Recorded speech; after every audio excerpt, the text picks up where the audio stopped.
Hi, I'm Mark, and this is a Bible Moment. Pulling away. James spoke to Christians about the choices that they were making and how those choices were causing them to struggle in their Christian walk. Join me in James 4:1.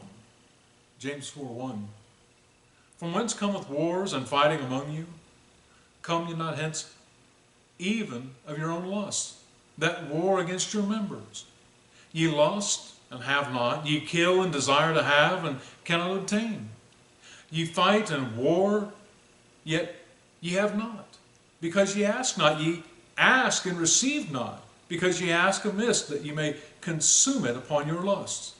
Ye adulterers and adulteresses, know ye not that friendship with the world is enmity with God? Whosoever therefore will be a friend of the world is the enemy of God. Do you think that the Scripture saith in vain that the Spirit that dwelleth in us lusteth to envy?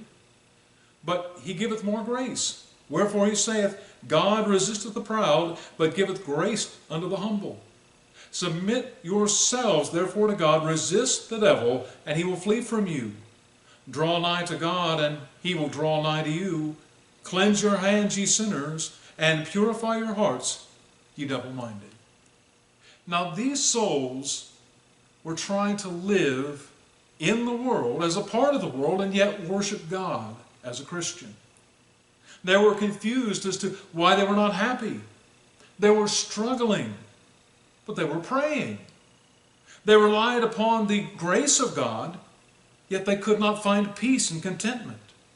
And then James points out the flaw in their thinking. He points out their discontent as the result of their lusts. They are seeking to be a friend of the world, but one cannot be both a friend of the world and of God, seeing that these goals are contrary one to another. And while it's true that the spirit of mankind often lusts for the things of this world, it is also true that God will give to the humble spirit the grace to resist such a pull. When we draw nigh unto God, he will draw near unto us. Finally, James says, make clean your hands and your heart.